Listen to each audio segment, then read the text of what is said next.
জাতীয় থেকে আন্তর্জাতিক, প্রান্তিক, জনপদ থেকে নগর, চারপাশে ঠিক কি ঘটছে এই মুহূর্তে তা নিয়ে আয়োজন এখন চারদিক। আপনাদের সঙ্গে আছি আমি রোকসানা তারিন। ঈদে মিলাদুন্নবী ঘিরে রাজধানীতে আয়োজন করা হয় বর্ণাঢ্য ধর্মীয় শোভাযাত্রার। জশ্নে জুলুসে অংশ নিয়ে মুসল্লিরা বলেন, মহানবীর আদর্শকে ধারণ করে ব্যক্তি ও সমাজ জীবনে ন্যায় প্রতিষ্ঠায় ঈদে মিলাদুন্নবীর প্রকৃত শিক্ষা। অন্যদিকে রাসূলের আদর্শ অনুসরণের মধ্য দিয়ে ন্যায়ভিত্তিক সমাজ গঠনে জোর দেন ধর্মীয় নেতারা। রাজধানীতে আয়োজিত জশ্নে জুলুসে অংশ নেন বিভিন্ন বয়সী মুসল্লি। তারা বলেন, ব্যক্তি ও সমাজ জীবনে ন্যায় ও সততা প্রতিষ্ঠা করাই ঈদে মিলাদুন্নবীর প্রকৃত শিক্ষা। দিনটি উপলক্ষে বিভিন্ন ধর্মীয় সংগঠনের উদ্যোগে আলোচনা সভা, দোয়া মাহফিল ও কোরআন তেলাওয়াতের আয়োজন করা হয়। রাজধানীর সোহরাওয়ার্দী উদ্যানে মহানবীর জীবন ও কর্ম নিয়ে আলোচনা করেন দেশি বিদেশি আলেম ওলামারা। আলোচনায় উঠে আসে মহানবী সাল্লাল্লাহু আলাইহি ওয়াসাল্লামের ন্যায় বিচার, মানবতা, সহমর্মিতা সহ মক্কা মদিনার জীবনের আলোচিত নানা দিক। এছাড়াও রাসূলের আদর্শ অনুসরণের মধ্য দিয়ে ন্যায়ভিত্তিক ও মানবিক সমাজ গড়ে তোলার পাশাপাশি শান্তি ও সম্প্রীতির বার্তা ছড়িয়ে দিতে জোর দেন ধর্মীয় নেতারা। যদি দিন না থাকতো আর এই নবী সৃষ্টি না হইতো, তাহলে এই পৃথিবী তৈরি হইতো না। এই নবীর জন্যই আমরা পাগল, আর কিছু চাওয়া পাওয়ার কিছু নাই। ওনার মহাব্বত, হুব্বে রসুল, হুব্বুল্লাহ, এটা যদি আমাদের অন্তরে প্রতিষ্ঠিত করতে পারি, তাহলে প্রত্যেকের অন্তর থেকে হিংস্রতা, হাইওয়ানিয়ত দূর হয়ে যাবে। প্রত্যেকের অন্তর আমরা চাই দয়া, মায়া, এহসান, এহতারাম, সম্প্রীতি, এইটা যেন প্রতিষ্ঠিত থাকে। جوهر وماهية حديث النبي صلى الله عليه وسلم السواد الأعظم. إذن السواد الأعظم هم الذين يفرحون ويحتفلون بمولده صلى الله تعالى عليه وسلم. আজকে আমরা এই উদযাপনে আসি, আমরা এখানে জিকির করছি, আমরা এখানে তেলাওয়াত করছি, আমরা এখানে লা ইলাহা ইল্লাল্লাহ মুহাম্মাদুর রাসূলুল্লাহ পড়ছি, and with these we are announcing peace. সারা দেশেও যথাযথ ধর্মীয় ভাব গাম্ভীর্যের মধ্য দিয়ে উদযাপিত হয়েছে পবিত্র ঈদে মিলাদুন্নবী। হযরত মুহাম্মদ সাল্লাল্লাহু আলাইহি ওয়াসাল্লামের জন্ম ও ওফাত দিবসকে ঘিরে বিভিন্ন স্থানে জশ্নে জুলুস ও নানা আয়োজনে পালিত হয়েছে এই বিশেষ দিনটি। দিবসটি উপলক্ষে সকালে বাংলাদেশ আঞ্জুমানে তালমিজে ইসলামিয়ার উদ্যোগে সিলেট মহানগরীতে বর্ণাঢ্য মুবারক র্যালি অনুষ্ঠিত হয়েছে। এদিকে রাজশাহীতেও এক শোভাযাত্রা বের করা হয়। শোভাযাত্রায় অংশগ্রহণকারীরা জাতীয় পতাকা ও সবুজ ঝান্ডায় কালেমা লিখে রাসূলের প্রতি ভালোবাসা জানান। এদিকে কুমিল্লায়ও সকাল থেকে বিভিন্ন এলাকা ও অলিগলি থেকে ধর্মপ্রাণ মুসল্লিরা কান্দির পাড়ে জড়ো হন। পরে বিভিন্ন খানকা, দরবার ও ধর্মীয় সংগঠনের ব্যানারে টাউন হল থেকে বর্ণাঢ্য শোভাযাত্রা বের করা হয়। শোভাযাত্রায় বিশ্বনবীর আগমন উপলক্ষে পৃথিবীতে শান্তি, সম্প্রীতি ও মানবতার কল্যাণ কামনা করা হয়। এছাড়াও সিলেট, রাজশাহী, বরিশাল, পাবনা, নারায়ণগঞ্জ, সিরাজগঞ্জ, নাটোর, ফরিদপুরে উৎসব মুখর পরিবেশে পালিত হয় মুসলমানদের পবিত্র এই দিনটি। জিকির, আসকার ও দোয়া মাহফিলের মাধ্যমে জীবনের প্রতিটি ক্ষেত্রে মহানবী হযরত মুহাম্মদ সাল্লাল্লাহু আলাইহি ওয়াসাল্লামের আদর্শ অনুসরণ করার আহ্বান জানানো হয়। এই নবীকে সৃষ্টি না করলে আপনাকে, আমাকে, আসমান জন্য কিছু সৃষ্টি করতো না। সেই নবীর জন্য, সেই নবীর আগমনের জন্য আমরা জুলুসে আগমন করেছি, আমরা আয়োজন করেছি। আল্লাহ পাক রাব্বুল আলামিন যাকে সৃষ্টি না করলে কুল কায়নাত কিছুই সৃষ্টি করতেন না। উনি যেহেতু এই দিনে, আজকের দিনে জন্মেছেন, তাই তাশরিফ নিয়ে এসেছেন, এই জন্য আমরা তার খুশিতে আজকে খুশি করতেছি। হাজারো লাখো আমরা সুন্নি জনতা একসাথে হয়ে আজকের এই কুমিল্লা টাউন হল ময়দানে প্রায় লক্ষাধিক মানুষের মতো আমরা একত্রিত হয়ে ঈদ উদযাপন করেছি। 197টি দেশে ঈদে মিলাদুন্নবী সাল্লাল্লাহু আলাইহি সাল্লাম যে পালন হচ্ছে, এটার একটাই উদ্দেশ্য, নবীজি সাল্লাল্লাহু আলাইহি সাল্লাম দুনিয়াতে যখন 12 রবিউল আউয়াল 570 খ্রিস্টাব্দে আগমন করেছেন, শান্তির বার্তা নিয়ে, হেদায়েতের নূর নিয়ে নবীজি আগমন করেছেন, যেন মানুষ শান্তিতে বসবাস করতে পারে। বিশ্বের বিভিন্ন দেশে ধর্মীয় আচার, ভাব গাম্ভীর্যে পালিত হচ্ছে পবিত্র ঈদে মিলাদুন্নবী। পাকিস্তান, মিশর, ইরাক সহ মুসলিম বিশ্ব স্মরণ করছে মহানবী হযরত মুহাম্মদ সাল্লাল্লাহু আলাইহি ওয়াসাল্লামের স্মৃতিময় দিনটি। ইসলামিক জ্ঞান বিজ্ঞানের কেন্দ্রবিন্দু ইরাকে ভিন্ন আমেজে পালিত হলো ঈদে মিলাদুন্নবীর আনুষ্ঠানিকতা। বাগদাদে মসজিদে মসজিদে খতমে কুরআন, নাত, ইসলামী প্ল্যাকার্ড সহ র্যালির আয়োজন করা হয়। ইয়েমেনের রাজধানী সানায় বিশাল সমাবেশে জড়ো হন লাখো মুসল্লি। বর্ণিল আলো ও আতশবাজিতে ফুটে ওঠে সানা শহর। সোমালিয়ায় আয়োজন করা হয় বিশাল সমাবেশের। পরে উট কোরবানির মাধ্যমে যথাযোগ্য ধর্মীয় ভাব গাম্ভীর্যের মাধ্যমে পালিত হয় ঈদে মিলাদুন্নবী। এছাড়া তিউনিসিয়ায় নানা আচার অনুষ্ঠানের মধ্য দিয়ে পালিত হয় পবিত্র ঈদে মিলাদুন্নবী।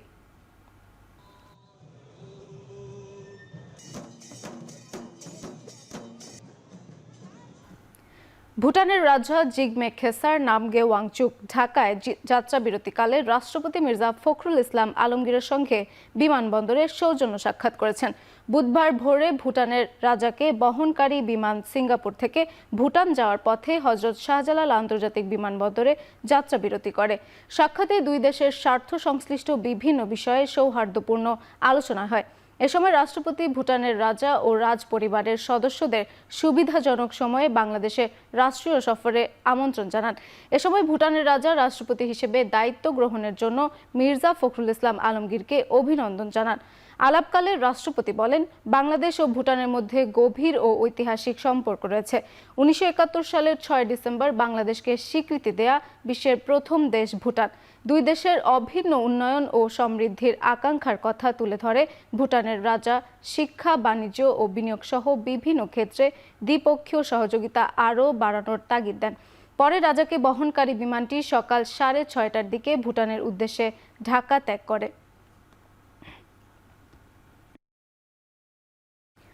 গত 6 মাসে পুলিশের মনোবল ফিরে এসেছে বলে দাবি করেছেন স্বরাষ্ট্রমন্ত্রী সালাউদ্দিন আহমদ।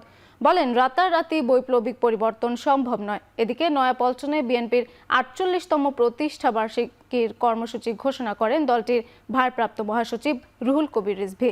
বুধবার সকালে রাজধানী নয়াপল্টনে ঈদে মিলাদুন্নবী উপলক্ষে বিএনপির আয়োজিত দোয়া মাহফিলে এসব কথা বলেন স্বরাষ্ট্রমন্ত্রী সালাউদ্দিন আহমদ।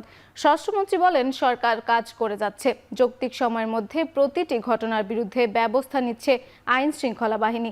সরকারের প্রথম 6 মাসে পুলিশের মনোবল ফিরে এসেছে বলে দাবি করে তিনি বলেন, পুলিশ ও আইন শৃঙ্খলা বাহিনীর জবাবদিহিতা ও স্বচ্ছতা নিশ্চিত করা দরকার। এ সময় রংপুরে একই পরিবারের 4 জনকে হত্যার ঘটনায় অপরাধীকে দ্রুত গ্রেপ্তার করায় সরকারকে ধন্যবাদ জানান বিএনপির ভারপ্রাপ্ত মহাসচিব রুহুল কবির রিজভী। এখন যে পরিবেশ রয়েছে সেই পরিবেশ আগের চাইতে খারাপ হচ্ছে সেটা বলবো না, কিন্তু এখান থেকে আমাদের আরো উত্তরণ ঘটানো দরকার। বাংলাদেশের সকল অপরাধীরা তারা আইনের আওতায় আসবে, তাদের বিচার হবে, এটা জনগণ চায়। রাতারাতি বৈপ্লবিক পরিবর্তন আমরা কেউ আশা করতে পারি না। আমরা আইন শৃঙ্খলা পরিস্থিতিকে একটা এমন পর্যায়ে উন্নীত করতে পারবো, ইনশাআল্লাহ জনপ্রত্যাশা পূরণ হবে। এই বাহিনী জনবান্ধব বাহিনী হিসেবে নিজেদেরকে প্রতিষ্ঠা করবে। তাদেরকে যেমন অ্যাকাউন্টেবিলিটি এবং তাদের জবাবদিহিতা নিশ্চিত করা হচ্ছে, তাদের কর্মকাণ্ডের ট্রান্সপারেন্সি, স্বচ্ছতাও নিশ্চিত করা হবে। এদিকে বনানীতে ঈদে মিলাদুন্নবীর আলাদা এক অনুষ্ঠানে বিরোধিতার জন্য বিরোধিতা না করে সরকারের ভুল ত্রুটি ধরিয়ে দেওয়ার আহ্বান জানান আইনমন্ত্রী মোহাম্মদ আসাদুজ্জামান। বলেন, স্বৈরাচার যেন কোনোভাবেই ফিরতে না পারে সেই ব্যাপারে সতর্ক থাকতে হবে। মন্ত্রী বলেন, আগামী প্রজন্মের জন্য একটি বাসযোগ্য দেশ রেখে যেতে হবে। কাজ করলে ভুল হবে, ভুলকে সংশোধন করে এগিয়ে যেতে হবে। হযরত মুহাম্মদ সাল্লাল্লাহু আলাইহি ওয়াসাল্লামের আদর্শ এগিয়ে নিয়ে যেতে হবে। আপনারা যে যেখানেই থাকুন, চোখ খুলুন।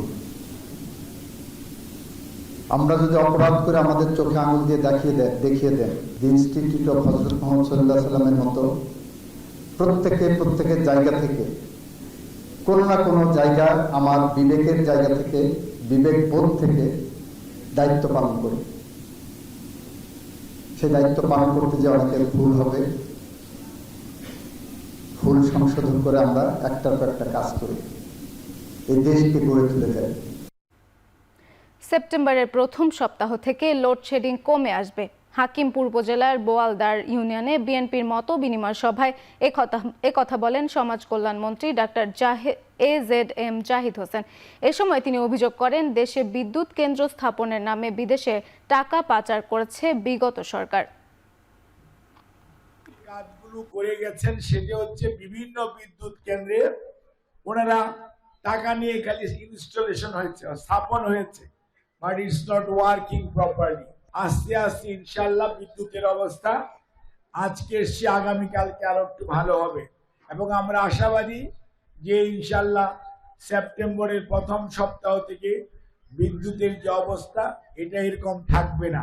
আরএফএল ওয়াটার পাম্পের রোটর এখন আরো উন্নত, ফলে অল্প সময়ে ওঠে অধিক পানি আর বিদ্যুৎ সাশ্রয় হয় 20% পর্যন্ত। আরএফএল ওয়াটার পাম্প, অন করলেই পানির তুফান। রংপুর জেলা স্কুলের প্রাক্তন শিক্ষক গণপতি চক্রবর্তী সহ পরিবারের 4 সদস্য হত্যার দ্রুত ও সুষ্ঠু তদন্ত এবং দোষীদের দৃষ্টান্তমূলক শাস্তির দাবিতে মানববন্ধন করেছে সুশাসনের জন্য নাগরিক সুজনের রংপুর জেলা ও মহানগর কমিটি। একই দাবিতে কমিউনিস্ট পার্টি সহ বিভিন্ন সংগঠনও পৃথক ব্যানারে মানববন্ধন করে। বুধবার সকালে নগরীর প্রেস ক্লাব চত্বরে আয়োজিত মানববন্ধনে অংশ নেন বিভিন্ন শ্রেণী পেশার মানুষ। বক্তারা বলেন, পুলিশের প্রেস ব্রিফিং এবং আসামিদের আদালতে দেয়া জবানবন্দিতে অসঙ্গতি থাকায় হত্যাকাণ্ডের তদন্ত নিয়ে ধোঁয়াশা তৈরি হয়েছে। মাত্র 2 জনের পক্ষে পরিবারের 4 সদস্যকে হত্যার ঘটনা ঘটানো সম্ভব কিনা এ নিয়েও প্রশ্ন তোলেন আন্দোলনকারীরা। তারা বলেন, হত্যাকাণ্ডের সঙ্গে আরও কেউ জড়িত আছে কিনা তা খুঁজে বের করতে হবে। একই সঙ্গে নিরপেক্ষ ও সুষ্ঠু তদন্তের মাধ্যমে প্রকৃত রহস্য উদ্ঘাটন এবং জড়িতদের দৃষ্টান্তমূলক শাস্তি নিশ্চিত করার দাবি জানান তারা।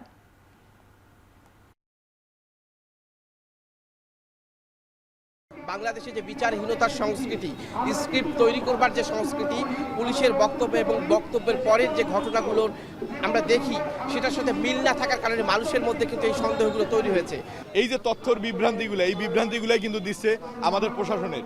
এই প্রশাসনের বিভ্রান্তিমূলক তথ্য দেওয়ার কারণেই কিন্তু আজকে সাধারণ মানুষের মনে একটা ক্ষোভের সৃষ্টি। সুষ্ঠু তদন্তের দাবিতে সরকারের দৃষ্টি আকর্ষণ করা, প্রশাসনের দৃষ্টি আকর্ষণ করা। দেশে বুধবার সকাল 8টা পর্যন্ত গত 24 ঘন্টায় হামের উপসর্গ নিয়ে 7 শিশুর মৃত্যু হয়েছে। এ সময় হাম ও হামের উপসর্গ নিয়ে আক্রান্ত হয়েছে 1171টি শিশু। তবে নিশ্চিতভাবে হামে আক্রান্ত হয়ে কোনো শিশুর মৃত্যু হয়নি। বুধবার বিকেলে স্বাস্থ্য অধিদপ্তরের হাম বিষয়ক হালনাগাদ প্রতিবেদনে এ তথ্য জানানো হয়।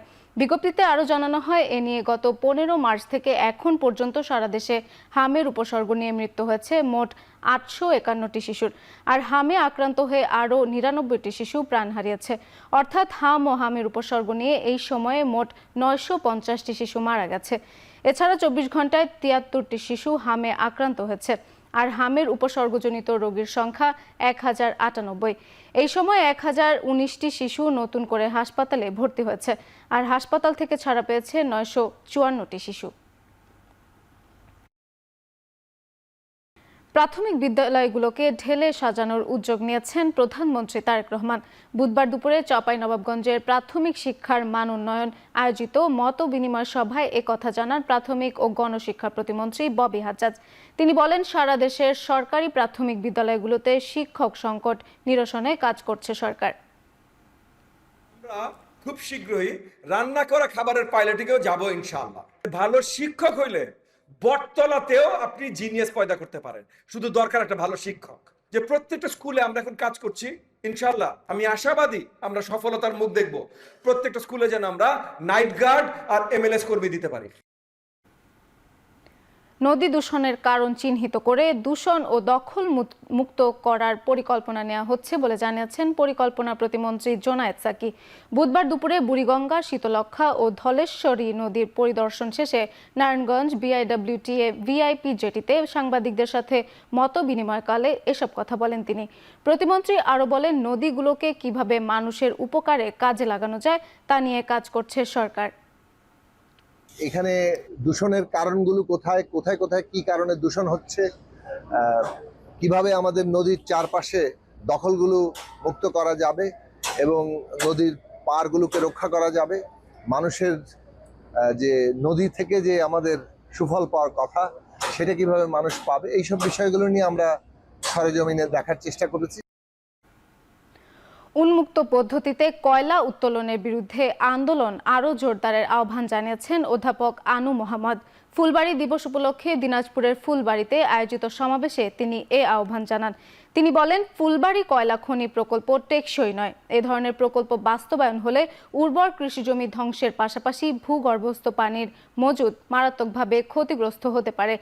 এর দীর্ঘমেয়াদী নেতিবাচক প্রভাব পড়বে পরিবেশ, অর্থনীতি ও জনজীবনে। বিদেশি কোম্পানির স্বার্থ নয়, জনগণের স্বার্থ ও পরিবেশ সুরক্ষাকে অগ্রাধিকার দিয়ে জ্বালানি নীতি গ্রহণ করতে সরকারের প্রতি আহ্বান জানান তিনি। সমাবেশে বক্তারা ফুলবাড়ী কয়লা প্রকল্প বাতিল এবং পরিবেশ বান্ধব ও সাশ্রয়ী জ্বালানি পরিকল্পনা বাস্তবায়নের দাবি জানান। 2006 সালের 26 আগস্ট এশিয়া এনার্জিকে বহিষ্কারের দাবিতে আন্দোলনে আইন শৃঙ্খলা বাহিনীর গুলিতে নিহত হন 3 জন, আহত হন 2 শতাধিক।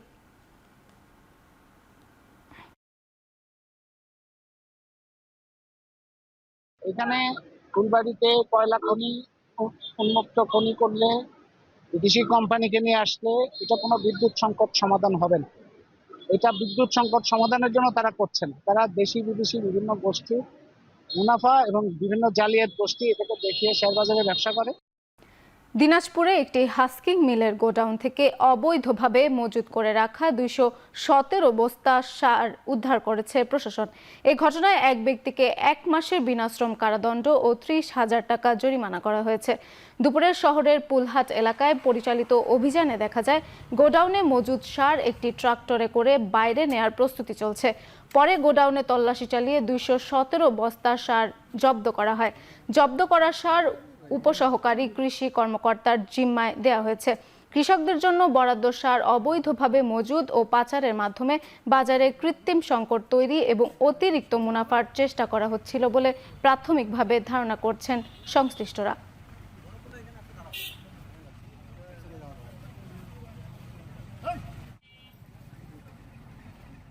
সরেজমিন এসে দেখা যায় যে ডিএপি সার 47 বস্তা এবং ইউরিয়া সার 170 বস্তা রাখা হয়।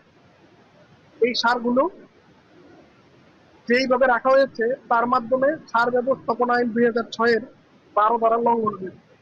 এখানে জড়িত যে ব্যক্তি আছেন তাকে দোষী সাব্যস্ত করা হয়েছে। দোষী সাব্যস্ত করে তাকে উক্ত আইনের 12-3 উপধারা বলে 1 মাস 15 দিনের কারাদণ্ড এবং 30,000 টাকা অর্থদণ্ড প্রদান করা হয়েছে। দেশে সারের কোনো সংকট নেই বলে জানিয়েছেন স্থানীয় সরকার, পল্লী উন্নয়ন ও সমবায় প্রতিমন্ত্রী মীর শাহে আলম। দুপুরে বগুড়ার শিবগঞ্জ উপজেলা পরিষদ প্রাঙ্গণে এক অনুষ্ঠানে অংশ নিয়ে তিনি একথা বলেন ইউরিয়া, টিএসপি ও ডিএপি সারের পর্যাপ্ত মজুদ সরকারের হাতে রয়েছে। এ সময় কৃষকদের অগ্রিম সার না কেনার আহ্বানও জানান প্রতিমন্ত্রী। ডিলারদের মধ্যে একটা আতঙ্ক তৈরি হয়েছিল যে ডিলারদের ধারণা ছিল যে তাদেরকে আমরা বাতিল করে নতুন ডিলার নিয়োগ করব। কিন্তু ইতিমধ্যেই গতকাল আমরা একটা পরিপত্র জারি করেছি। সেই পরিপত্রে আমরা স্পষ্ট ভাষায় বলে দিয়েছি যে চলমান সারের ডিলার যারা আছে দায়িত্বে তারাই সার উঠাবে এবং বিক্রয় কার্যক্রমের সাথে থাকবে পরবর্তী নির্দেশ না দেওয়া পর্যন্ত। আমরা কোনো ডিলার বাতিল করছি না। বম্বে সুইটসের মশলা, বাঘাবাড়ি ঘি সহ নিম্নমানের 10 পণ্য বাজার থেকে প্রত্যাহারের নির্দেশ দিয়েছে বিএসটিআই। বুধবার এক প্রেস বিজ্ঞপ্তিতে প্রতিষ্ঠানটি জানায়, ল্যাবরেটরি পরীক্ষায় নির্ধারিত মানদণ্ড পূরণে ব্যর্থ হয়েছে বম্বে সুইটস উৎপাদিত হাঁসের মাংস, তেহারি কালাভুনা, গরুর মাংস ও মাছের মশলা। এছাড়া বাঘাবাড়ি প্রিমিয়াম, অরুণ বাঘাবাড়ি, নিউ রাধুনী, মেসার্স মামুন ফুড প্রোডাক্টসের ঘি সহ এলডার্সের বাটার অয়েল বাংলাদেশের মান অনুযায়ী অকৃতকার্য হয়েছে। প্রেস বিজ্ঞপ্তিতে এসব পণ্য কেনা থেকে ভোক্তাদের বিরত থাকার আহ্বান জানায় বিএসটিআই। এদিকে বম্বে সুইটসের মশলা এবং বাঘাবাড়ি ঘি সহ 10টি পণ্যের বিএসটিআই প্রদত্ত লাইসেন্স কেন বাতিল করা হবে না মর্মে কারণ দর্শানোর নোটিশও দেওয়া হয়েছে বলে জানায় প্রতিষ্ঠানটি।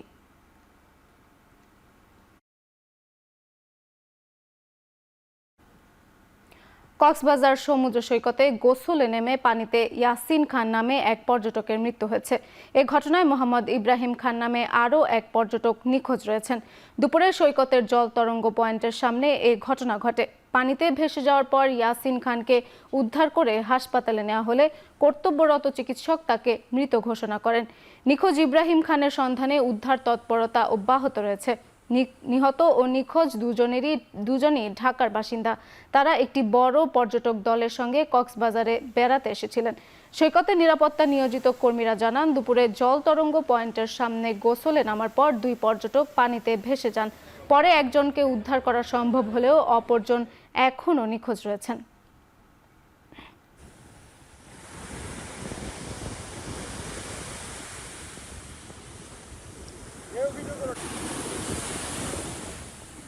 ময়মনসিংহে বাংলাদেশ কাস্টমসের নিরাপত্তা কর্মী রাকিব রায়হানকে নৃশংসভাবে 15 টুকরো করে হত্যার ঘটনায় 2 আসামি রাজু ও জিতুকে গ্রেপ্তার করেছে পুলিশ।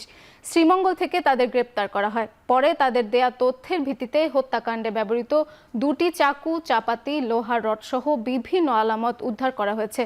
পুলিশ বলছে গত 1 আগস্ট থেকে আসামিদের ধরতে গোয়েন্দা নজরদারি বাড়ানো হয়।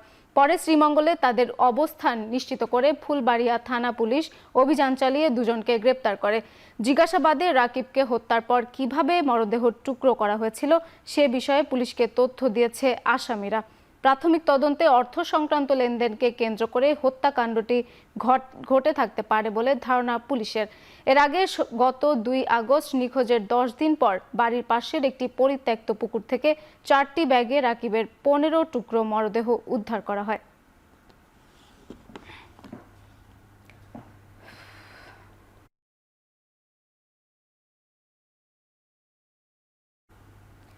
ময়মনসিংহে সিএনজি ফিলিং স্টেশনগুলোতে গ্যাসের তীব্র সংকট কিছুটা কমলেও গ্যাসের চরম সংকট দেখা দিয়েছে শিল্প খাতে।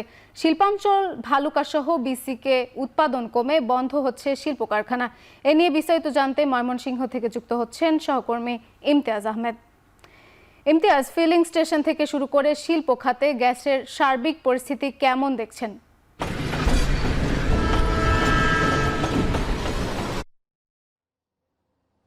তারিন, গতকালকের পর থেকে আমরা ময়মনসিংহের সিএনজি যে ফিলিং স্টেশনগুলো রয়েছে সেখানে আমরা অনেকটা স্বস্তি দেখতে পেরেছি এবং আজকে পর্যন্ত যানবাহনের যে তীব্র চাপটা ছিল আগে দেখতাম সেই চাপটা কিন্তু একেবারেই নেই, অনেকটা স্বস্তি ফিরে এসেছে এবং এই মুহূর্তে কিন্তু গ্যাস সরবরাহ হচ্ছে না। 9টার পর থেকে আবারও গ্যাস সরবরাহ শুরু হবে এবং চালকরা যেটা আমাদেরকে বলছিলেন যে আজকে সকাল পর্যন্ত তারা গ্যাস নিয়েছেন এবং 6টা পর্যন্ত গ্যাস নিয়েছেন এবং সেখানে 150, 200, 250 টাকা পর্যন্ত গ্যাস নিতে পেরেছেন, যেখানে 50 থেকে 70 টাকা পর্যন্ত গ্যাস নিতে পারছেন। তবে যেটা আপনি বলছিলেন যেমনটা যে শিল্পাঞ্চল যে ভালুকা রয়েছে অর্থনীতির অন্যতম ফুসফুস, যেখানে অনেক রপ্তানিকারক প্রতিষ্ঠান রয়েছে, পোশাক কারখানা রয়েছে, বিভিন্ন সুতার ফ্যাক্টরি রয়েছে, ওষুধ কোম্পানি, সিরামিক ফ্যাক্টরি রয়েছে, সেই জায়গাগুলোতে গ্যাসের তীব্র কিন্তু সংকট রয়েছে এবং যার কারণে সরবরাহ কিন্তু অনেকটা 50% নিচে নেমে এসেছে এবং বেশ কিছু কোম্পানির অনেক শ্রমিকদেরকে কিন্তু ছুটি দিয়ে দেওয়া হয়েছে এবং যার ফলে দেখা গেছে উৎপাদন কমে যাওয়ার ফলে কিন্তু শ্রমিকরা একটা আশঙ্কা রয়েছে তারা কি কর্মহীন হয়ে পড়েন কিনা। এবং এই সমস্যাটির কারণে আরেকটা বিষয় যেটি হচ্ছে যে যেহেতু রপ্তানিকারক প্রতিষ্ঠান রয়েছে, বিভিন্ন পোশাক কারখানা, বায়ারদের যে অর্ডারগুলো ছিল সময় মতো সেই অর্ডারগুলো দিতে না পারলে কিন্তু তারা বিমুখ হতে পারেন এবং যা দেখা যাচ্ছে যে গ্যাসের চাপটা একেবারে কম থাকায় যেখানে শিল্প পুলিশ যেটা বলছিলেন যে 140 থেকে 50 পিএসআই যে গ্যাসের সরবরাহটা ছিল সেখান থেকে 50 থেকে 90 সর্বোচ্চ 80 এরকম পিএসআই গ্যাস সরবরাহ হচ্ছে। চাপটা কমে যাওয়ার কারণে কিন্তু উৎপাদন কমছে, যার ফলে সেখানে দেখা গেছে যে সরবরাহটা কমে যাচ্ছে এবং সরবরাহটা কম থাকলে কিন্তু ভবিষ্যতে দেখা গেছে যে আবারও আমদানির উপর নির্ভর করতে হবে এবং যে ওষুধ কোম্পানিগুলো ইতিমধ্যে আমরা দেখতে পেয়েছি যে অনেক ওষুধ কোম্পানি তাদের অনেক ওষুধ সেগুলো কিন্তু উৎপাদন বন্ধ হয়ে রয়েছে এবং যার কারণে কিন্তু বাজারে কিন্তু ওষুধের দাম বৃদ্ধির পাশাপাশি সরবরাহটা একটা সংকট দেখা দিচ্ছে এবং ভালুকাতে বেশ সুনামধন্য বেশ কয়েকটি ওষুধ কোম্পানি রয়েছে, পাশাপাশি যেটা সিরামিক কোম্পানি রয়েছে, বিভিন্ন প্রতিষ্ঠান রয়েছে, সব মিলিয়ে যেটা বলা হচ্ছে যে অন্যদিকে আবার আরেকটি বিষয় সেটি হচ্ছে বিসিকের অবস্থা যদি বলি, গ্যাসের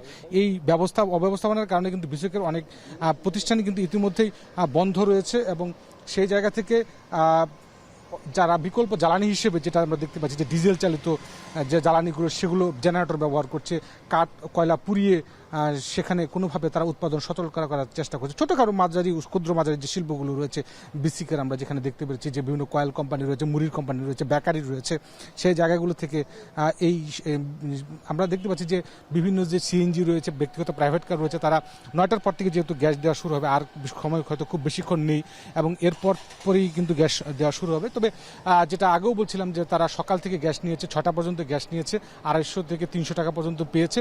গতকাল থেকে আজকে আজকে পর্যন্ত এখন পর্যন্ত গ্যাসের যে সিএনজি ফিলিং স্টেশন সেখানে স্বস্তি থাকলেও শিল্প খাতে কিন্তু একটা স্থবিরতা রয়েছে এবং শিল্প উদ্যোক্তারা যেটা বলছেন যদি এরকম গ্যাসের চাপটা কমতে থাকে তাহলে কিন্তু বন্ধ হয়ে যাওয়ার অনেক কোম্পানি বন্ধ হয়ে যাওয়ার একটা শঙ্কা থাকতে পারে। সুতরাং দ্রুত সময়ের মধ্যে শিল্প খাতটাকে বাঁচানোর জন্য এবং শিল্প খাতের উৎপাদনটা বাড়ানোর জন্য গ্যাসের চাপটা বাড়ানোর তারা তাগিদ দিচ্ছেন এবং পাশাপাশি যারা শ্রমিক রয়েছেন তারাও যেহেতু একটা শঙ্কা রয়েছেন যে উৎপাদন কমে যাচ্ছে, অনেক কোম্পানি বেশ কিছু শ্রমিক ছুটি দিতে বাধ্য হয়েছেন এবং সুতরাং তারাও একটা শঙ্কায় রয়েছে। সুতরাং সব সংকট কাটিয়ে যেহেতু এখন ফিলিং স্টেশন একটা স্বস্তি মোটামুটিভাবে বলতে গেলে এসেছে, এখন শিল্প খাতে যদি গ্যাসের চাপটা বাড়ে হয়তো শিল্পের খাতে যে সরবরাহটা সেটি বৃদ্ধি করা সম্ভব এবং সেটি বৃদ্ধি হলে দেখা গেছে যে এই শিল্প থেকে শুরু করে ফিলিং স্টেশন। অন্যদিকে আরেকটি বিষয় তারিন বলতে হয় যে গ্যাস সংশ্লিষ্ট তিতাস থেকে শুরু করে শিল্প পুলিশ বা অন্যান্য জায়গা থেকে কিন্তু আমরা গণমাধ্যম কর্মীরা স্বচ্ছ কোনো তথ্য আমরা পাচ্ছি না এবং তারাও কিন্তু সঠিকভাবে বলতে পারছে না কবে নাগাদ এই গ্যাসটা স্বাভাবিক হবে। তবে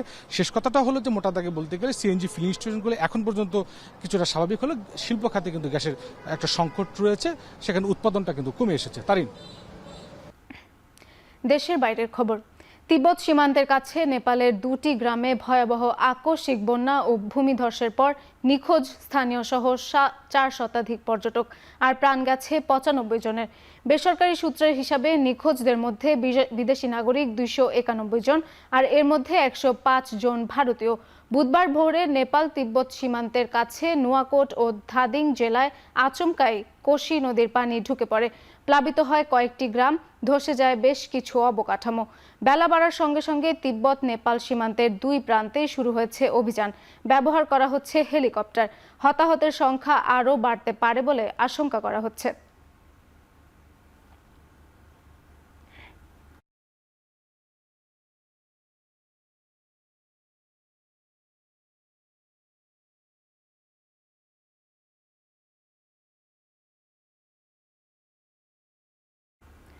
পাকিস্তানের রাজধানী ইসলামাবাদে একটি হাসপাতালের শিশু বিভাগে আগুন লেগে কমপক্ষে 15 নবজাতকের প্রাণহানি হয়েছে। উদ্ধার করা হয়েছে মাত্র একজনকে। বুধবার সকালে হাসপাতালের কর্মকর্তাদের বরাত দিয়ে জিও নিউজ এ তথ্য জানিয়েছে। পাকিস্তান ইনস্টিটিউট অফ মেডিকেল সায়েন্সেসের ওই নার্সারি বিভাগে ছিল মোট 16 নবজাতক। উদ্ধারকর্মীরা জানিয়েছেন এসি বিস্ফোরণের থেকে এই আগুনের সূত্রপাত, তবে এরই মধ্যে আগুন নিভিয়ে ফেলা হয়েছে। খবর পাওয়ার পরপরই উদ্ধারকারী দল ঘটনাস্থলে পৌঁছেছে এবং উদ্ধার অভিযানে দমকল বাহিনীর 6টি গাড়ি ও 4টি অ্যাম্বুলেন্স অংশ নিয়েছে।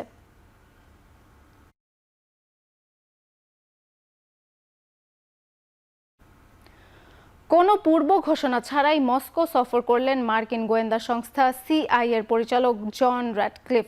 তবে এ সফরের সুনির্দিষ্ট কোনো কারণ আনুষ্ঠানিকভাবে প্রকাশ করেনি হোয়াইট হাউস বা সিআইএ। ক্রেমলিনও এ বিষয়ে কোনো আনুষ্ঠানিক বৈঠক নির্ধারিত নেই বলে জানিয়েছে। তবে রাজনৈতিক বিশ্লেষক ও সংবাদ মাধ্যমের তথ্য অনুযায়ী এই গোপন সফরের পেছনে কয়েকটি সম্ভাব্য কারণ থাকতে পারে। অনেকের মতে একটি কারণ হতে পারে রাশিয়া ইউক্রেনের মধ্যকার থমকে থাকা শান্তি আলোচনা ফের সচল করা বা পর্দার অন্তরালে এ বিষয়ে কোনো কূটনৈতিক সমঝোতায় পৌঁছানো। কেউ কেউ রাশিয়া যুক্তরাষ্ট্রের মধ্যে আটক বন্দীদের মুক্তি বা নতুন কোনো বন্দী বিনিময় চুক্তি নিয়ে আলোচনা করার বিষয়টিও সামনে এনেছেন। এর আগেও সিআইএ 2 দেশের বন্দী মুক্তিতে মধ্যস্থতা করেছে। এর আগে সম্প্রতি মস্কো সফরে যান ভারতের পররাষ্ট্রমন্ত্রী এস জয়শঙ্কর। 2 দেশের ক্রমবর্ধমান বাণিজ্য ভারসাম্যহীনতা ও ঘাটতি দূর করার লক্ষ্যে গঠিত রাশিয়া ভারত আন্তঃসরকার কমিশনের বৈঠকে যোগ দিতে তিনি দেশটিতে সফর করেন।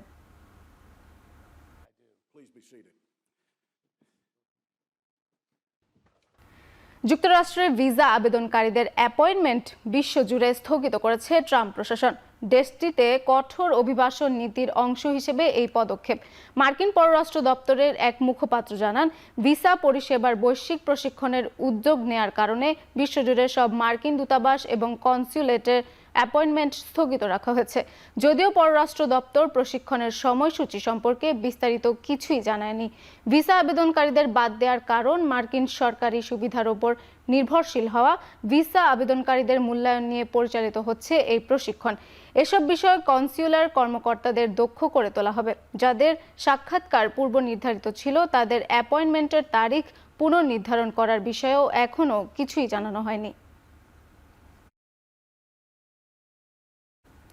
গ্রিসের ক্রিট দ্বীপের কাছে দুটি নৌকা থেকে বাংলাদেশি সহ ৭৯ জন অভিবাসন প্রত্যাশীকে উদ্ধার করেছে দেশটির কোস্টগার্ড।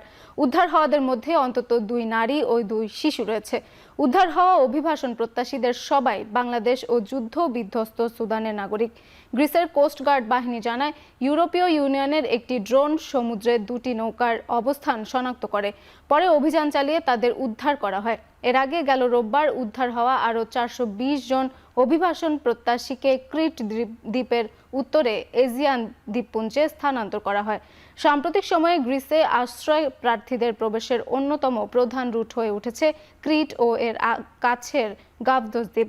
গ্রিসের অভিবাসন মন্ত্রণালয়ের তথ্য অনুযায়ী গেল 1 বছরে দেশটিতে এসেছে প্রায় 42,000 অভিবাসী প্রত্যাশী। দীর্ঘদিন ধরে ক্যান্সারের সঙ্গে লড়াই করে 80 বছর বয়সে মারা গেলেন যুক্তরাষ্ট্রের কান্ট্রি সঙ্গীত সম্রাজ্ঞী ও নায়িকা ডলি পার্টন। মঙ্গলবার বিশ্ববিখ্যাত এই গায়িকা ও গীতিকারের পরিবার তার মৃত্যুর খবর নিশ্চিত করেছে। ন্যাশভিলের ভ্যান্ডারবিল্ট ইনগ্রাম ক্যান্সার সেন্টারে তার মৃত্যু হয়। 1946 সালের 19 জানুয়ারি টেনেসির দরিদ্র পরিবারে ডলির জন্ম। কৈশোরেই তার সঙ্গীত জীবন শুরু হয়। মাত্র 6 বছর বয়সেই প্রথম গান লেখেন তিনি। 1967 সালে প্রকাশিত তার প্রথম album hello I am Dolly তাকে পরিচিতি এনে দেন। এরপর I will always love you, coat of many colours, Jolene ও নাইট টু 5 এর মতো গান তাকে বিশ্বজোড়া খ্যাতি এনে দেয়। 7 দশকেরও বেশি সময়ের কর্মজীবনে গান, অভিনয় ও সমাজসেবার মাধ্যমে নিজেকে অনন্য উচ্চতায় তুলে নেন ডলি পার্টন।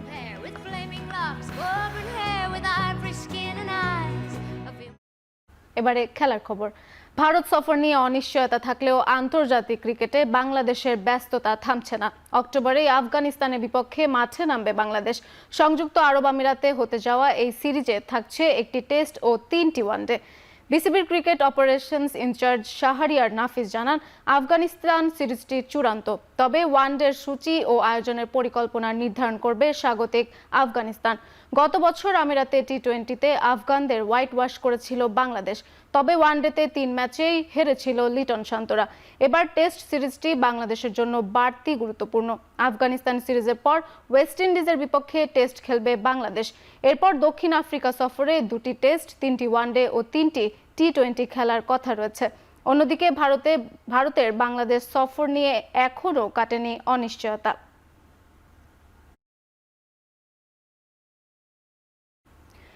এশিয়া কাপ ও 20তম এশিয়ান গেমসের দল থেকে ছিটকে গেলেন বাংলাদেশ নারী দলের বাঁহাতি পেসার ফারিহা ইসলাম তৃষা। উরুর চোটে শেষ মুহূর্তে স্বপ্নভঙ্গ হয়েছে এই পেসারের। বুধবার এক সংবাদ বিজ্ঞপ্তিতে বিষয়টি জানিয়েছে বাংলাদেশ ক্রিকেট বোর্ড। এমআরআই পরীক্ষায় তৃষার ডান উরুতে গ্রেড 2 টিআর ধরা পড়েছে। সুস্থ হতে 4 থেকে 6 সপ্তাহ সময় লাগতে পারে বলে জানিয়েছে বিসিবি। 23 বছর বয়সী তৃষ্ণা ছিলেন এশিয়া কাপ ও এশিয়ান গেমসের ঘোষিত দলের গুরুত্বপূর্ণ সদস্য। বুধবার দলের সঙ্গে আরব আমিরাতে যাওয়ার কথা থাকলেও চোটের কারণে 2টি টুর্নামেন্ট থেকে ছিটকে গেলেন তিনি। তৃষ্ণার বদলি হিসেবে জাতীয় দলে প্রথমবার ডাক পেয়েছেন 17 বছর বয়সী ডানহাতি পেসার ফারজানা ইয়াসমিন। এখনও আন্তর্জাতিক ক্রিকেটে অভিষেক না হলেও এবারই প্রথম জাতীয় দলের স্কোয়াডে জায়গা করে নিলেন এই পেসার।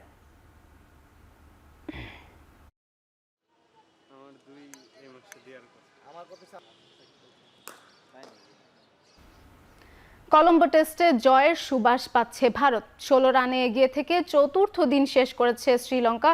স্বাগতিকদের হাতে আছে মাত্র 4 উইকেট।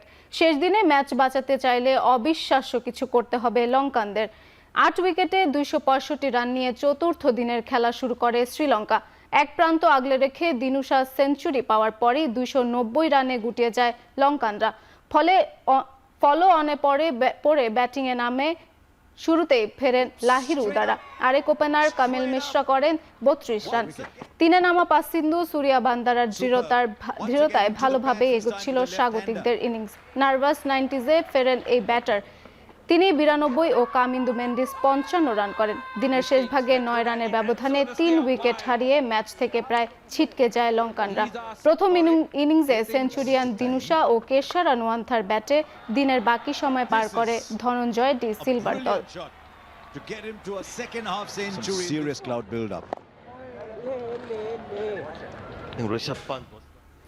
ইন্দোনেশিয়ায় অনুষ্ঠেয় ফিফা আসিয়ান কাপ সামনে রেখে আগামী বৃহস্পতিবার থেকে শুরু হচ্ছে বাংলাদেশ জাতীয় ফুটবল দলের প্রস্তুতি।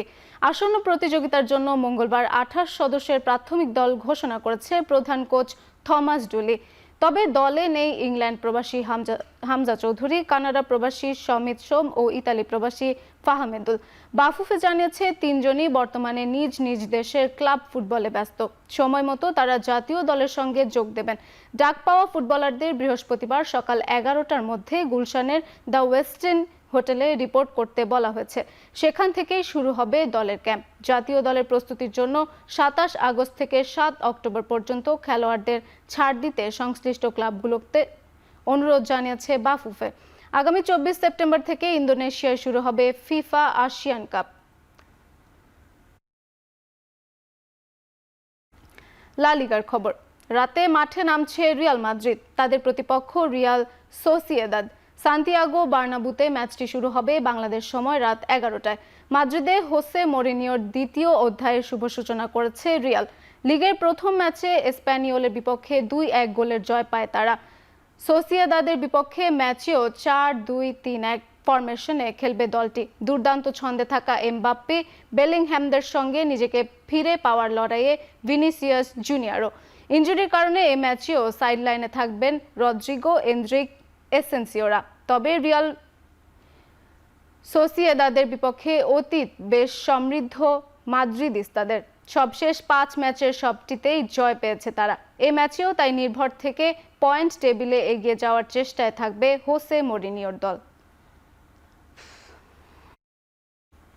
সৌদি প্রো লিগে আল ইত্তিফাককে 3-2 গোলে হারিয়েছে আল নাসর। মৌসুমে প্রথমবার আল নাসরের একাদশে নেমেও ম্যাচ শেষ করতে পারেননি পর্তুগিজ তারকা। ম্যাচের 12 মিনিটে গোলকিপার বেন্তো লাল কার্ড দেখায় 10 জনের দলে পরিণত হয় আল নাসর। আল ইত্তেফাকের বিপক্ষে প্রথমার্ধেই 2 গোলে পিছিয়ে পড়ে আল নাসর। এরপর বিরতিতে রোনালদোকেও তুলে নেন কোচ অ্যাঞ্জ পোস্তেকোগুলু। প্রথমার্ধে মাত্র 7 বার বল স্পর্শ করেন রোনালদো, নেন 2টি শট, যার একটি লাগে পোস্টে। তবে রোনালদোকে ছাড়াই দ্বিতীয়ার্ধে দুর্দান্ত প্রত্যাবর্তন করে আল নাসর। 74তম পিএফএ বর্ষসেরা ফুটবলারও হলেন ফার্নান্দেস। গত মৌসুমের দারুণ পারফরম্যান্সের স্বীকৃতি হিসেবে এবার তার হাতে উঠল আরেকটি মর্যাদার পুরস্কার।